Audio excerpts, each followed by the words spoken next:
you can think from the phenomenological viewpoint of your experience as a whole instead of you being a subject in an objective world. And so here's another way here's something that's quite useful. Jung talked about this because he was moving towards a phenomenological perspective later in his life. The last book he wrote was called Mysterium Conjunctionis, and he talked about 3 conjunctions that needed to take place in order for someone to be well constituted psychologically. And you know how Piaget talked about learning that you could not only follow rules, but that you could make rules for new games as sort of the highest level of moral development? I would say Jung extended the Piagetian moral continuum up past what Piaget had envisioned. Now, he didn't do that because he wasn't trying to extend Piaget's model, but you can think about it the same way. And it's not easy to come up with a moral mode of being, say, that transcends the ability to make rules for new games. That's damn smart, man. That's a major home run by Piaget as far as I'm concerned. But Jung said something like this. He said, look, when you're going through the process of psychological integration,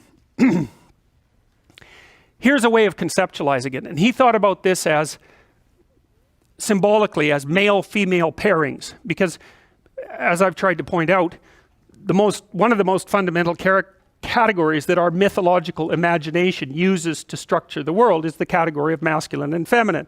And it moves that around. You know, it's a fundamental metaphor, so you can move that around anywhere. And so Jung thought, well, one of the things that you're trying to do is to get your thoughts and your emotions integrated.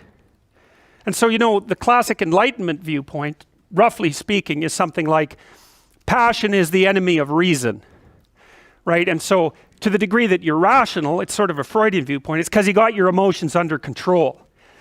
And there's some truth in that, but not enough truth. I like the Piagetian idea better, which is that, no, that isn't what happens. What happens if you're playing the proper game is that you integrate your emotions underneath your thinking, something like that.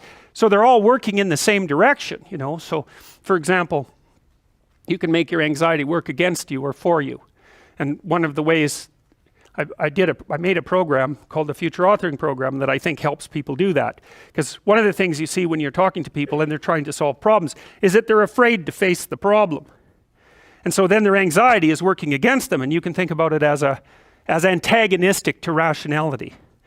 But then I could say, well, why don't you think for a while about what your life would be like if you didn't face this problem?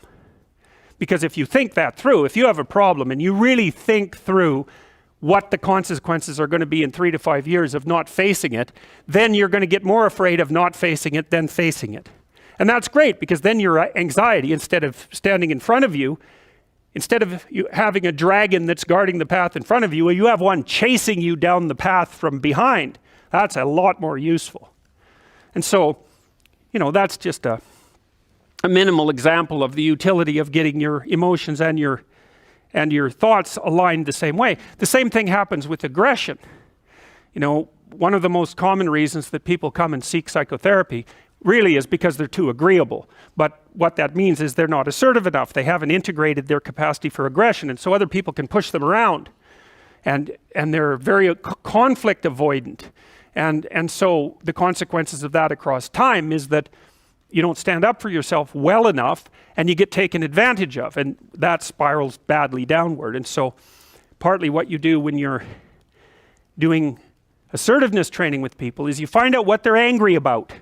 And they're usually angry if they're not assertive enough because other people are taking advantage of them, or you could say because they're not putting their own necessities forward with enough force. It's hard to distinguish between those two things.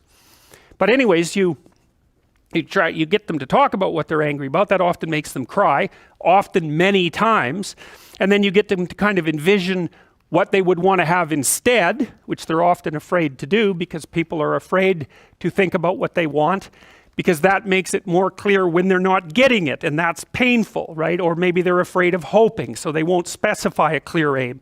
But anyways, you get them to think about what they might want instead. You get them to think about the costs of not pursuing that, and then you help them develop strategies for integrating their aggression and with their thinking so that they can come up with a plan to approach the world in a more confident way. So for example, someone might come to me and say, I'm being bullied badly at work. And so then I'll say, well, what are your options? Do you have to put up with it? Well, we'll figure that out, because maybe you do. Maybe you don't have options. But here's how to find out. Get your damn CV together so it's pristine, right? It's ready to go. Get over your fear of a new interview, because people are generally afraid of that. Get over your fear of applying for a new job. Start thinking about what it would mean to have a different job. Start thinking about what it would mean to have a better job even, because maybe your fear is just making you stuck here. But I can tell you one thing, if someone's picking on you at work and you don't have options, you lose. So you get the person to start building a strategy. It's like, okay, if you're going to tell this person to stop, you have to know how to make them stop. And the one thing you need for sure is an option. And if you don't have an option, then maybe we start thinking about the fact that you need some more training or something like that, because you cannot negotiate if you don't have any power.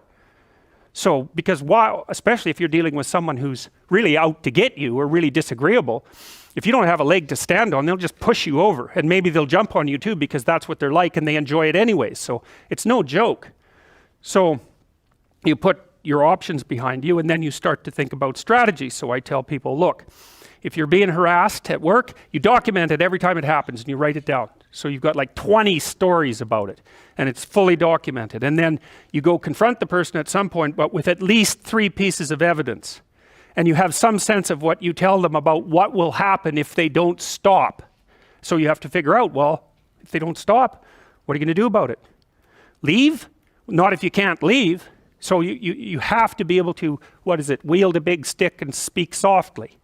But you see, that way that's how you take your aggression, which is an absolutely necessary part of your psyche, and manifest it up into a sophisticated means of dealing with the world. You don't just suppress it. You say, well, I should be able to put up with it, or I wish I wasn't so angry, or something. It's like, forget that. That's all that'll happen is your blood pressure will stay high and you'll die of a heart attack, because anger, for example, is a very toxic emotion. And it does cause heart damage over time. It's the only emotion that we really know that's been linked to things like cardiovascular risk. And anger is toxic, because it's like you're driving a car, you're stepping on the gas and pushing on the brake at the same time, because anger tells you to run away and to attack at the same time, because you don't know what's going to happen. And so it really amps up the physiological demand on your body. And so if including your heart and your musculature. So if you stay like that for like 10 years, you're going to age 20 years. And that's a bad plan. So